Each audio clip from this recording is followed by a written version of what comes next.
Yup, this is what we're drawing today. Something meaningless. A guy with flying clothes. Because why not?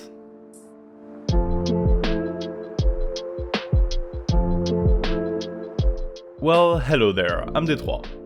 Sometimes you overcomplicate things.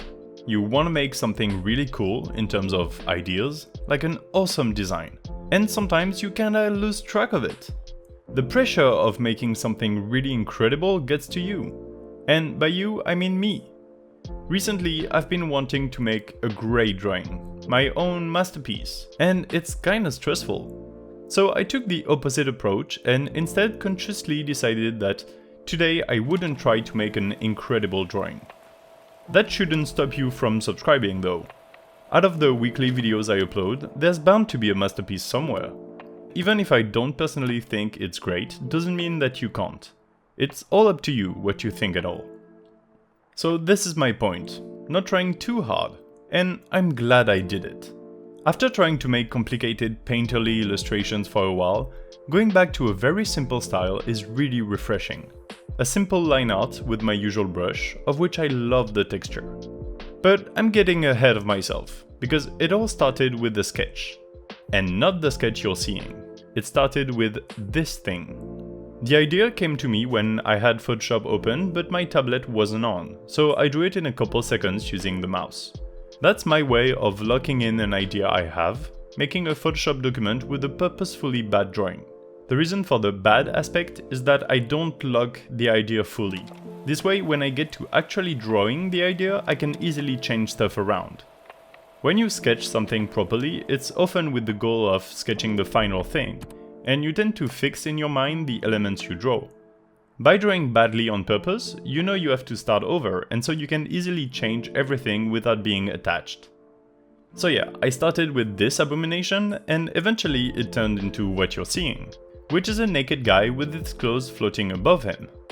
I say naked, but he has underwear on as well as socks. Two reasons for that. This is YouTube, and I don't want to draw genitalia, so boxer shorts. For the socks, simply because feet are hard to draw, and if I don't have to, all the better. Now, why are this guy's garments floating in space above him? Who is this guy? What is he doing laying there? Is he happy, sad, asleep? All very pertinent questions, to which you will have to find the answer in your own heart. I have no idea what is up in this scene. This guy is obviously a psychic to be able to make his clothes float. Is he too lazy to dress himself the normal way? Maybe. Or maybe it's the opposite and is too lazy to undress himself. The background, when I add it at the end, doesn't help understand either. It's some sort of spatial void with a faded perspective star to add some funk, and a grid below, again with perspective.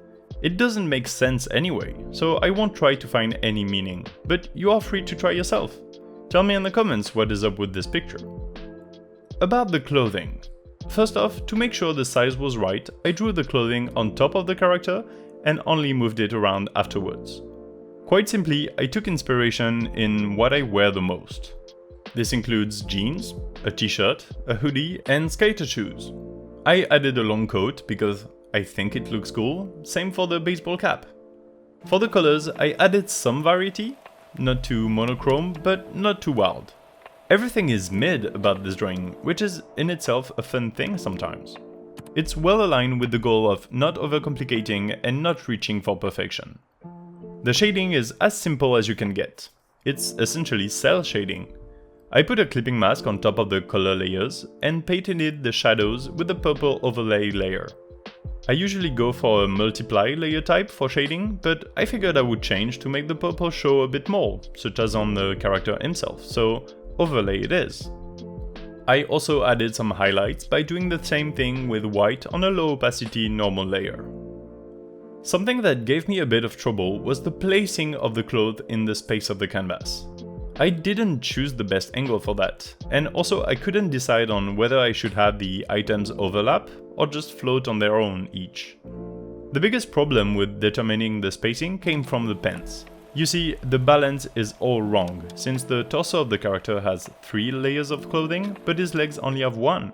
Above the torso is a tower of clothes, whereas the pants are there, alone. This is a big mistake on my part, which I have no doubt you'll excuse me for. The most important thing is that I got the concept across. I wanted to draw a guy with floating clothes in a simple manner, and that is what I did. If ever I want to revisit this concept in the future, which I doubt, at least I know of ways to improve on it. I can definitely make this way more exciting and cool. Which is a good transition into my next segment that has nothing to do with the drawing. Wanna know something exciting and cool? I'm going bungee jumping in 3 days. By the time this video comes out, I will already have done it, and I hope I had an amazing time. My friends bought me a voucher to jump off a bridge for my last birthday, and that is absolutely what I'll do. I'm so excited, I've never done it before. So yeah, pretty cool. While I'm rambling on about random subjects, I am on the last stretch of writing my fantasy book. I'm about 90,000 words in, getting close to my goal of 100,000, or about 400 pages. I have 2 chapters left to finish off the first draft. Of course, afterwards there's a ton of things I need to rewrite, move around and tweak, but the whole story will be there already on the page. It's also really exciting to me, in its own way. I started writing it about 3.5 months ago, which is a good pace, I think. You don't probably care about all that, but to be fair, I included this little talk in the video only because it's a way for me to log what I'm doing.